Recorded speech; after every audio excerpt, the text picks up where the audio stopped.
ছোট ছোট সাইজ করে। এটা হচ্ছে কেজিতে 22 বটি। আপনি যখন মাংস কিনবেন কসাইকে বলবেন যে 1 কেজিতে 22টা টুকরা করে দিবেন, 22 বটি বলে, তাহলে পারফেক্ট একটা সাইজ হয়ে যাবে, ছোট ছোট সাইজ। আর কাঁচামরিচ আমি মেপে দিচ্ছি যাতে আপনারা খুব সহজে বুঝতে পারেন।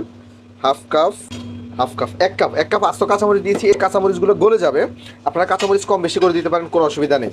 আর পেঁয়াজ দিচ্ছি 1 কাপ, 2 কাপ, 3 কাপ। পেঁয়াজটা একটু বেশি লাগে কারণ এই রান্নাতে পেঁয়াজের যে গ্রেভিটা, এই গ্রেভির উপরে আসলে টেস্টটা নির্ভর করে, এই জন্য পেঁয়াজটা একটু বেশি লাগে। আদা রসুন পেস্ট দিচ্ছি আমি 1 কাপ। তবে এখানে একটা কথা বলে নিই, যখনই আদা রসুন পেস্ট করবেন 60 গ্রাম আদা 40 গ্রাম রসুন, এই রেশিওতে আদা রসুন পেস্ট করলে ভালো একটা রেজাল্ট পাবেন। এটা হচ্ছে ধনিয়ার গুঁড়া। ধনিয়ার গুঁড়া দিচ্ছি 1 table spoon, 2 table spoon, 3 table spoon, 4 table spoon. অনেকে হয়তো বা বলতে পারেন এত ধনিয়া কেন? এই রান্নাতে মূলত ধনিয়ার যে ফ্লেভার, সেই ফ্লেভারটা আসলে কম্বিনেশনটা ম্যাচিং করবে। আরও কিছু মশলা আছে আমি দেখাচ্ছি। 4 পিস তেজপাতা দিচ্ছি, তবে অবশ্যই কয়েক পিস জয়িত্রী দিতে হবে, তা না হলে ভালো ফ্লেভার আসবে না। এখানে 4-5 পিস জয়িত্রী আছে। আর ভাঙ্গা কয়েক পিস দারচিনি আছে, দারচিনি কম বেশি করে দিতে পারেন। 10-12 পিস এলাচি, আর আস্ত কয়েক পিস কালো গোলমরিচ, এটা না দিলেও চলবে।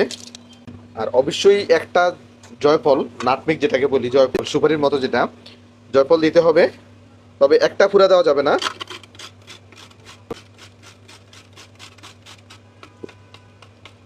আমি একটার 10 ভাগের 2 ভাগ দিয়েছি। এখানে একটু বেশি পরিমাণে টক দই লাগবে।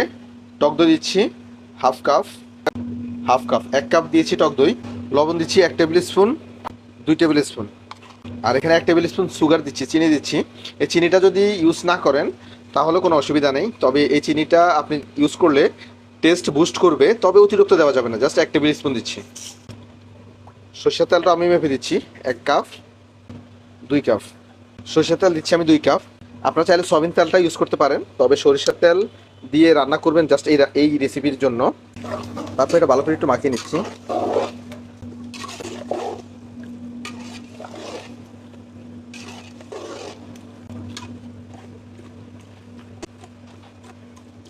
এখন আমি চুলার উপর নিয়ে যাচ্ছি।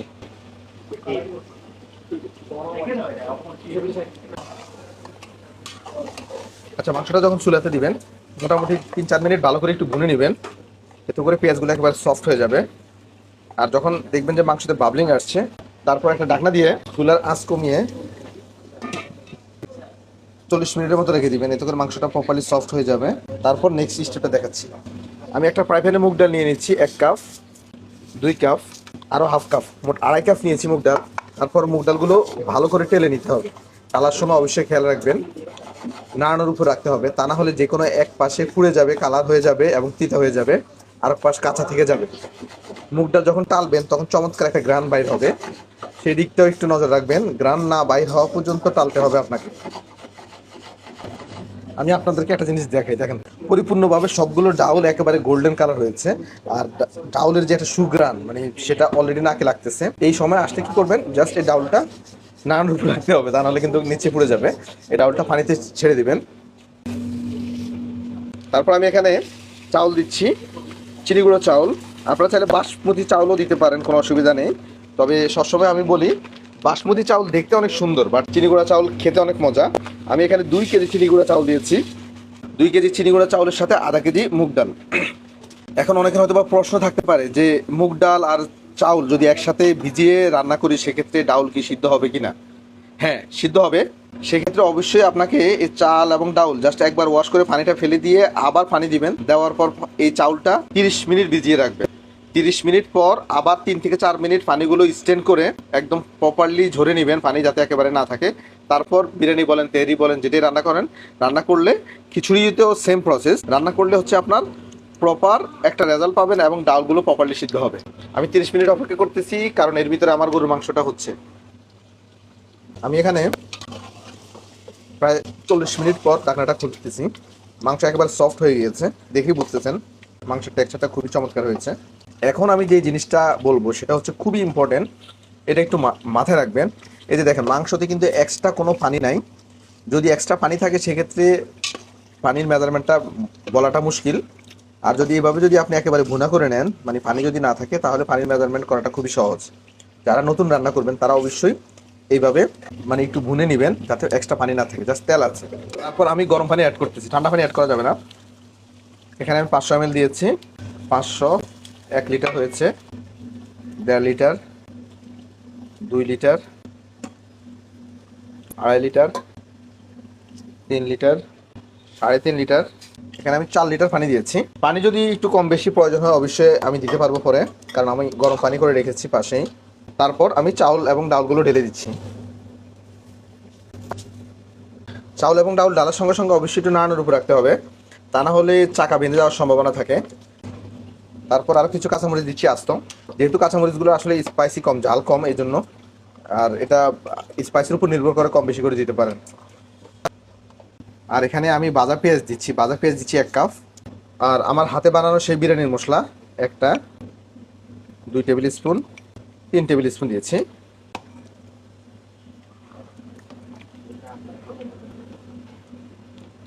আচ্ছা, এখন মাংসতে যে লবণটা ছিল সেই লবণটা মাংসের জন্য পারফেক্ট হয়েছে, বাট চাউলের জন্য পারফেক্ট হয় নাই। যেহেতু আমার চাউল এবং ডাউল মিলে এখানে 2.5 কেজি আছে এক্সট্রা, এজন্য আমি লবণের পরিমাণটা দিচ্ছি 1 table spoon, 2 table spoon, 3 table spoon. অর্থাৎ চাউলের 2 কেজির জন্য 3 টেবিল স্পুন লবণ এনাফ, আর ডাউলের জন্য 1/2 টেবিল স্পুন। কারণ প্রতি কেজি চাউলে অন অ্যাভারেজ 1.5 টেবিল স্পুন লবণ লাগে। আপনারা চাইলে কম বেশি করে দিতে পারেন। লবণের মেজারমেন্ট আসলে কেউই বলে না, সবাই বলে স্বাদ মতো লবণ। বাট আমি একাধিকবার এই ব্যাপারটা নিয়ে R&D করেছি, দেখেছি 1 কেজি চাউল তেহারি বলেন আর বিরিয়ানি বলেন 1.5 টেবিল স্পুন লবণ দিলেই চলে। হ্যাঁ, আর একটু হালকা লাগে, সেটা নির্ভর করে আসলে লবণ খাওয়ার উপরে। এই জন্য একটু গ্যাপটা রেখে দেই, যাতে যারা লবণ এক্সট্রা খায় তারা এক্সট্রা নিয়ে নিতে পারে। আর একটু রোজো ওয়াটার দিচ্ছি, প্রায় 2 টেবিল স্পুনের মতো, যেটাকে আমরা গোলাপ জল বলে থাকি। যে একটা চমৎকার গ্রান আসছে না,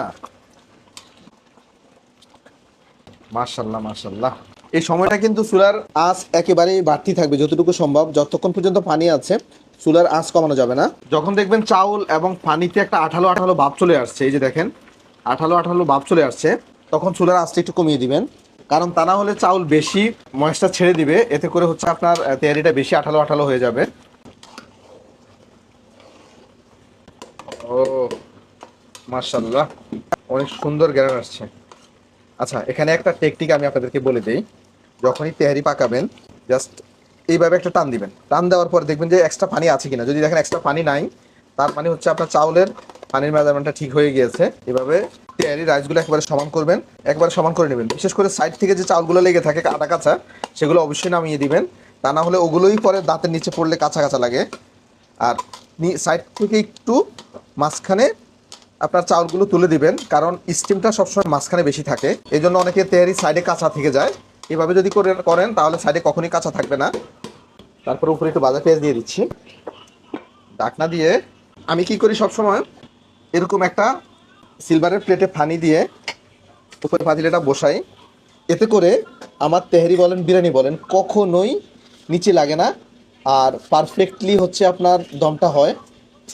আপনারা চাইলে রুটি বানানোর যে তাওয়া আছে সেই তাওয়াতে একটা ডাস্টার ভিজিয়ে তাওয়ার উপরে দিয়ে তারপর পাতিলাটা বসাবেন, তাহলে কখনোই তেহারি বলেন বিরিয়ানি বলেন নিচে লাগবে না।